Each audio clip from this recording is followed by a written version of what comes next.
Have you ever felt like you're stuck in a rut, just going through the motions every day? A year ago, that was me. I felt like my brain was turning to mush, scrolling endlessly through social media. I needed a change, a real challenge. So I decided to do something that sounded a little crazy. I was going to read one book every single week for a full year. That's 52 books in 52 weeks. And let me tell you, it completely transformed my life in ways I never expected. At first, it felt impossible. Where was I going to find the time? Between work, family, and just trying to keep my apartment clean, adding a book a week seemed like climbing a mountain. My first week, I picked a short, easy-to-read novel. I found myself stealing moments to read on my commute, while waiting for my coffee to brew, and for 10 minutes before bed instead of staring at my phone. It was tough. I almost gave up around week 3, staring at a dense non-fiction book that felt like homework.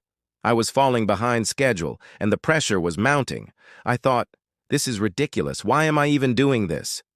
But I pushed through. I made a crucial change to my strategy.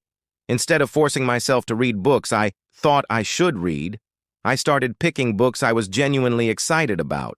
I explored genres I'd never touched before, thrilling mysteries, epic science fiction, and inspiring biographies. I learned to quit books I wasn't enjoying. That's right, I gave myself permission to not finish a book if it felt like a chore. Life is too short to read bad books, right? This small shift was a game changer. Suddenly, reading wasn't a task. It was a treat. I also got smart about my reading methods. I embraced audiobooks. Suddenly, my commute became a chapter in a fantasy epic. Washing dishes turned into a lesson on Stoic philosophy. Folding laundry was no longer a mindless chore, but an opportunity to dive into a captivating story. I was reading while my hands were busy. This is what people call habit stacking, and it was revolutionary for me. I was combining a new habit, reading, with an existing one, like my daily walk. It made finding the time so much easier. I still loved holding a physical book, the smell of the pages, but having the audiobook option meant I never had an excuse to fall behind. So, what did I actually learn from reading 52 books in a year? Well, for starters, my world expanded exponentially. I traveled to ancient Rome, futuristic galaxies, and the inner workings of the human mind, all from my couch.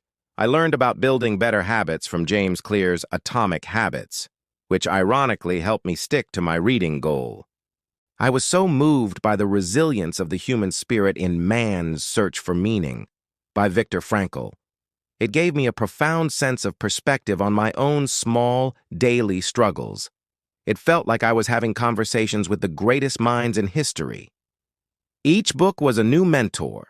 Beyond just gaining knowledge, my ability to focus skyrocketed. In a world of constant notifications and distractions, sitting down with a book became a form of meditation. At the beginning of the year, I could barely read for 10 minutes without checking my phone. By the end, I could easily get lost in a book for an hour or more. This newfound concentration spilled over into other areas of my life.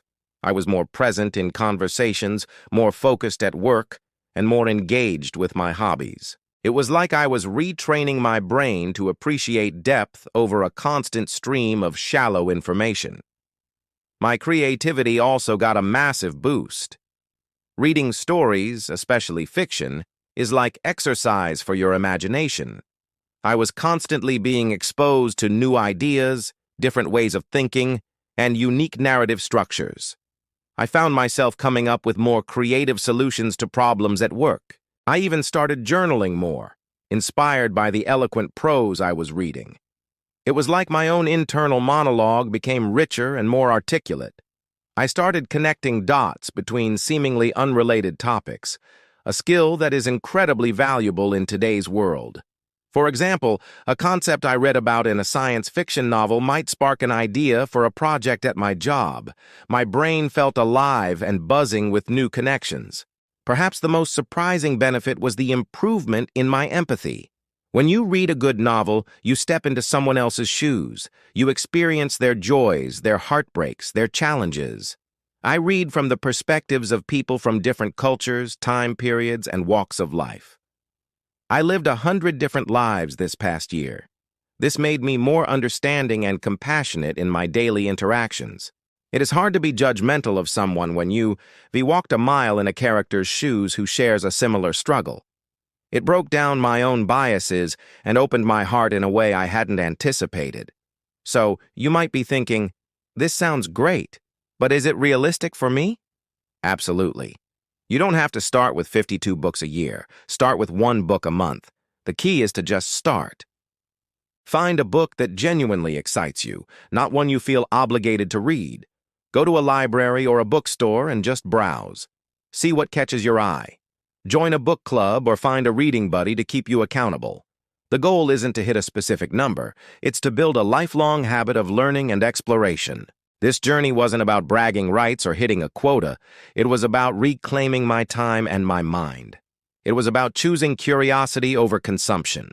Reading a book a week for a year taught me that the most incredible adventures and the most profound wisdom are just a page turn away. It reconnected me with myself and with the world in a deeper, more meaningful way. It was, without a doubt, one of the best decisions I have ever made. If you're feeling stuck or just looking for a way to grow, I can't recommend this challenge enough. It will be hard at times, but the rewards are immeasurable. You'll become more knowledgeable, focused, creative, and empathetic. You'll discover new passions and see the world in a whole new light. Thank you so much for watching and sharing this journey with me. If you've ever done a reading challenge, I'd love to hear about your experience in the comments below. What was the best book you read? And if this video inspired you to pick up a book, let me know. Don't forget to like this video if you enjoyed it, share it with a friend who might need a little push, and subscribe for more content on personal growth and lifelong learning. Until next time, happy reading.